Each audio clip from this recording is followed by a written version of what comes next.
عقیدے درست کر لو، عقیدے درست کر لو، شان رسالت مآب کو قرآن سے سمجھو، نہیں 4-5 رٹی ہوئی آیتیں دے کر، سیاق و سباق سے ہٹا کر مصطفیٰ کی شان کو گھٹانے سے توحید نہیں بنتی، تنقیص بنتی ہے۔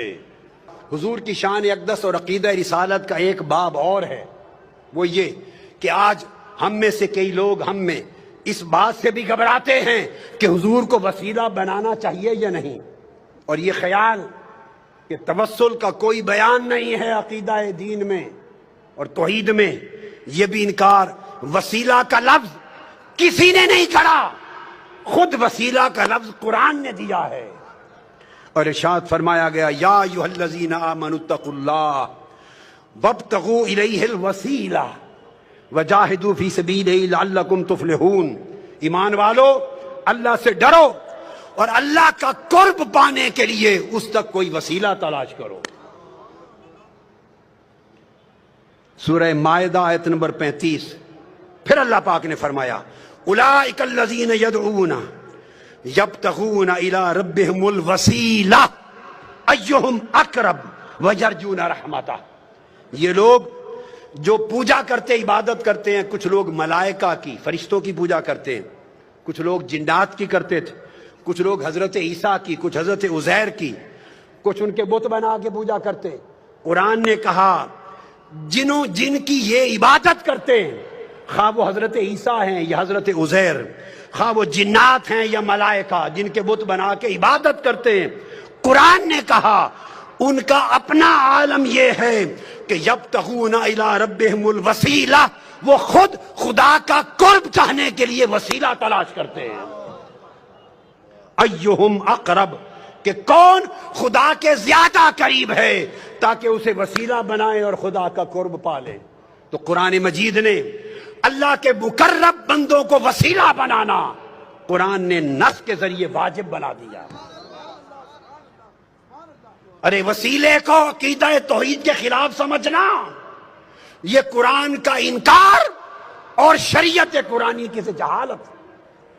پوچھو حضرت یوسف علیہ السلام سے، جب ان کے والد حضرت یعقوب علیہ السلام کی بینائی چلی گئی تھی اور ان کے 11 بھائی حاضر ہوئے مصر میں، جب وہ وزیر تھے، بادشاہ تھے مصر کے، اور بتایا کہ حضرت یعقوب آپ کے والد آپ کے غم میں، جب ملاقات ہو گئی تھی، غم میں رو رو کے بینائی دے بیٹھے۔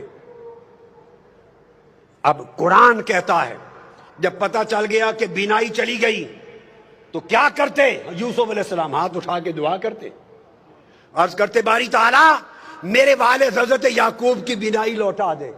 آج صرف یہی طریقہ بتایا جاتا ہے نا، صرف یہ۔ تو یوسف علیہ السلام نے یہ کام نہیں کیا، کر سکتے تھے۔ اللہ کے پیغمبر سے بہتر توحید کو کون جانتا ہے؟ کرتے باری تعالیٰ میرے باپ یعقوب کو بینائی دے دے۔ حضرت یعقوب علیہ السلام خود نبی ہیں، خود نبی، وہ خود دعا کرتے مولا مجھے بینائی دے دے۔ نہ حضرت یعقوب نے خود براہ راست دعا کی، نہ حضرت یوسف علیہ السلام نے کی۔ تو کیا کیا؟ جب پتہ چلا کہ بینائی چلی گئی، اپنا قمیض اتار کے دے دیا۔ قمیض اتار کر قرآن کہتا ہے اذهبوا بقمیصی ھذا فالقوہ علی وجہ ابیۃ بصیرہ فلما ان جاء البشیر فالقاہ علی وجہہ فارتد بصیرہ۔ اپنا قمیض اتارا جو حضرت ابراہیم علیہ السلام کے وقت سے ان کے پاس چلا آتا تھا، اتار کے قمیض دیا اور کہا یہ میرا قمیض میرے والد حضرت یعقوب کے چہرے آنکھوں پہ رکھنا، اس کے وسیلے سے بینائی آ جائے گی۔ قرآن بول رہا ہوں، پر وہ قرآن بتاتا ہے کہ جب وہ قمیض لے کے بھائی آیا، حضرت یعقوب کے چہرے پہ رکھا، حضرت یوسف کے قمیض کے وسیلے سے بینائی لوٹ آئی۔ اب وسیلے کا انکار کرنا دو پیغمبروں کی سنت کا انکار ہے اور قرآن مجید کی نص کا انکار ہے۔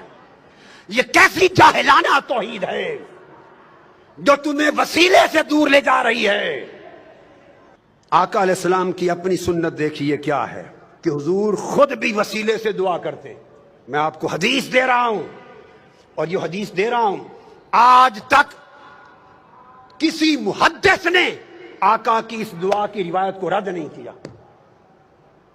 کیا. اور وہ دعا کیا ہے کہ سیدنا علی المرتضیٰ کرم اللہ وجہ الکریم کی والدہ ماجدہ جب وفات پا گئیں، حضرت فاطمہ بنت اسد بن ہاشم آقا علیہ السلام کی چچی تھی، پالا تھا، پیار کیا تھا. وفات ہو گئی جب تو آقا کو بڑا غم تھا. ان کی قبر کھودی. مولا علی المرتضیٰ کی والدہ حضرت فاطمہ بنت اسد جب قبر کھودی تو آقا علیہ السلام خود قبر میں لیٹ گئے. پھر ان کو لحد میں اتارا گیا. لحد میں اتار کر جب اتار چکے تو آقا علیہ السلام نے خود قبر پہ کھڑے ہو کے دعا کی. اب جو دعائے مصطفیٰ حضرت فاطمہ بنت اسد ام علی مرتضیٰ کی قبر پر آقا نے کی ہے، وہ دعا سنیے. اس کے بعد وسیلہ مصطفیٰ کا انکار کرنا، اس کو چاہیے کہ دین اسلام چھوڑ دے، وہ بے ایمان. کسی محدث نے اس کو رد نہیں کیا. آپ نے دعا کی اور دعا کی اللہم اللذیم اللہ الذی یحیی و یمیت وہو حی لا یموت اغفر لأمی فاطمہ بنت اسد ولقنہا حجتہا. اے اللہ جو زندہ اور سلامت ہے اور قائم و دائم ہے، جو فوت نہیں ہوتا، میری ماں فاطمہ بن اسد کی بخشش فرما، اس کو اس کے کلمہ کی تلقین فرما. اور آگے وَوَسِّعْ عَلَيْهَا مَدْخَلَهَا، اس کی قبر کو اس پر وسیع کر دے. بے حق کے نبی کا، تجھے تیرے نبی محمد مصطفیٰ کا وسیلہ. آقا علیہ السلام دعا کر رہے ہیں، فرمایا وَسِّعْ عَلَيْهَا مَدْخَلَهَا بِحَقِّ نَبِيِّكَ، بالا باری تعالیٰ تجھے میرا واسطہ، میرا وسیلہ، محمد مصطفیٰ کا وسیلہ، اس کی قبر کو وسیع کر دے. وَالْأَنْبِيَاءَ الَّذِينَ مِنْ قَبْلِ، اور ان سب نبیوں کا واسطہ، وسیلہ جو مجھ سے پہلے ہوئے. اب یہ کہنا کہ اس طریقے سے دعا کرنا جائز نہیں کہ نبی کے واسطے سے بخش دے، نبیوں کے واسطے سے بخش دے، فلاں کے وسط کے وسیلے سے بخش دے، ایسا اگر کوئی شخص کہے تو اس سے بڑا جاہل کوئی نہیں ہے قرآن اور حدیث کا. سیدنا فاروق اعظم نے کہا کہ آقا علیہ السلام نے فرمایا، آدم علیہ السلام جب زمین میں آئے تو دعا کی، یا رب اسألک بحق محمد لما غفرت لی، میں تجھے واسطہ محمد مصطفیٰ سے بخشش مانگتا ہوں. اللہ نے فرمایا فقد غفرت لک ولولا محمد ما خلقتک، آدم تو نے مصطفیٰ کا وسیلہ پیش کیا ہے، میں نے تیری خطا معاف کر دی، اگر محمد نہ ہوتے تو تجھے بھی پیدا نہ کرتا. میں نے اختصار سے بتا دیا، اور اس کو میں نے کہا کہ ابن تیمیہ نے بھی تک نے اس کی تصریح اور تائید کی، اور امام طبرانی نے حدیث سے صحیح کے ساتھ تائید کی. کون انکار کر سکتا ہے سوائے اس شخص کے جو جاہل ہے، جس نے عربی کتابیں کبھی کھول کے نہیں دیکھی، جس کو 2 سطریں پڑھنی نہیں آتی، اور وہ لوگوں کے سامنے عقیدہ بیان کرتا ہے. دعائے وسیلہ تاجدار کائنات نے سکھائی. کون ہے مصطفیٰ کی سکھلائی ہوئی دعائے وسیلہ کا جو انکار کرے؟ آقا نے فرمایا گھر جا، وضو کر دو، نفل پڑھ، اور یوں دعا کرنا، اللہم انی اسألک واتوجہ الیک بمحمد نبی الرحمت، یا محمد، پکارنا میرا نام لے کر، انی قد توجہت بک الی ربی فی حاجتی ہذہ لتقضی، اللہم فشفع فی. دعا کرنا ہے، اللہ میں تجھ سے سوال کرتا ہوں اور تیری بارگاہ کی طرف متوجہ ہوتا ہوں، نبی رحمت حضرت محمد مصطفیٰ کے وسیلے سے، حضور کے واسطے سے.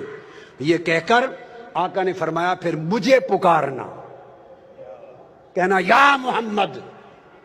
آج لوگ کہتے ہیں کہ حضور کو پکارنا جائز نہیں. ارے جائز ناجائز کی شریعت آپ نے اور میں نے بنائی ہے، جائز ناجائز والی شریعت مصطفیٰ نے بنائی ہے. یہ حق نہ تجھے ہے نہ مجھے ہے، یہ حق مصطفیٰ کو ہے. مصطفیٰ خود فرمائیں، گھر جا کے دعا کر کے مجھے پکار کے کہنا یا محمد. تم حضور کے منکر ہو. یہ کہہ کر انہوں نے دعا کی، یا محمد آپ کے وسیلے سے اللہ سے مانگتا ہوں. تو پھر حدیث پاک میں آتا ہے آگے اس نے حضور کے وسیلے سے دعا مانگی. عثمان بن حنیف کہتے ہیں ابھی ہم بیٹھے ہی تھے, مجلس ختم نہ ہوئی تھی کہ وہ شخص بینا ہو کر پلٹ کر آ گیا مصطفیٰ کی بارگاہ میں. حضور کے وسیلے سے دعا مانگنے کی دیر تھی کہ بینائی لوٹ آئی. یہ حضور کی حیات پاک تھی. اب بعض لوگ یہ کہتے ہیں کہ وفات کے بعد حضور کو نہیں پکارنا چاہیے, اور وفات کے بعد آج حضور سے نہیں مانگنا چاہیے, وفات کے بعد حضور کا کوئی وسیلہ نہیں. ارے خدا کے بندو, اپنے من گھڑت دین کو لوگوں کو بیان کر کے گمراہ نہ کرو, وہ دین بیان کرو جو مصطفیٰ نے سکھایا ہے. اب یہی حدیث امام طبرانی روایت کرتے ہیں, اور امام بیہقی روایت کرتے ہیں, امام منذری روایت کرتے ہیں, اور لکھتے ہیں حاذا الحدیث حدیث صحیح. کوئی یہ نہ کہے کہ حدیث ضعیف دے رہا ہوں. ائمہ نے حدیث کو صحیح لکھا. کہتے ہیں وہی شخص حضرت عثمان غنی کا زمانہ تھا, وہ حیات تھا, وہ جس کی بینائی لوٹ آئی تھی حضور کے وسیلے والی دعا سے. ایک اور شخص تھا, اس کو کوئی کام تھا سیدنا عثمان غنی کے بار. وہ بار بار جاتا, دروازے کے بواب اسے ملنے نہ دیتے, اس کی حاجت پوری نہ ہوتی. وہ پریشان ہو گیا. اچانک اس کی ملاقات عثمان بن حنیف والی روایت میں, وہ جو نابینا تھا, حدیث الدریر, جو بینا ہو گیا تھا حضور کے وسیلے سے, اس سے ہو گئی. اس نے کہا آؤ گھر جا کے یہ دعا پڑھو اور حضور کو پکارو یا محمد. آقا علیہ السلام کا دور گزر گیا, سیدنا عثمان غنی کا زمانہ ہے. اس نے پھر دعائے وسیلہ پڑھی, یا محمد پکارا. پکار کے پلٹا, سیدنا عثمان غنی کے دروازے پر گیا ہی تھا, جو بواب اسے کھڑا نہیں ہونے دیتا تھا, اس نے بازو پکڑا اور عثمان غنی کی کرسی کے ساتھ جا کے بٹھا لیا. وہیں اس کا کام ہو گیا. اور محدثین فرماتے ہیں کہ اس سے ثابت ہوا کہ قیامت تک جب حاجت ہو تو وسیلہ مصطفیٰ کی ان کلمات کے ساتھ دعا کی جائے. آقا علیہ الصلوۃ والسلام, حضور کو یہ سمجھنا معاذ اللہ کہ زندہ نہیں, استغفر اللہ, خاک میں مل گئے. ارے خدا تجھے خاک میں ملا دے, مصطفیٰ کی بے ادبی کرنے والے, تمہیں خبر نہیں کہ انبیاء کے جسم کو زمین کھا نہیں سکتی, شہداء کے جسموں کو نہیں کھاتی, اولیاء کے جسموں کو نہیں کھاتی. تم انبیاء کی بات کرتے ہو اور پھر سید الانبیاء کی بات کرتے ہو.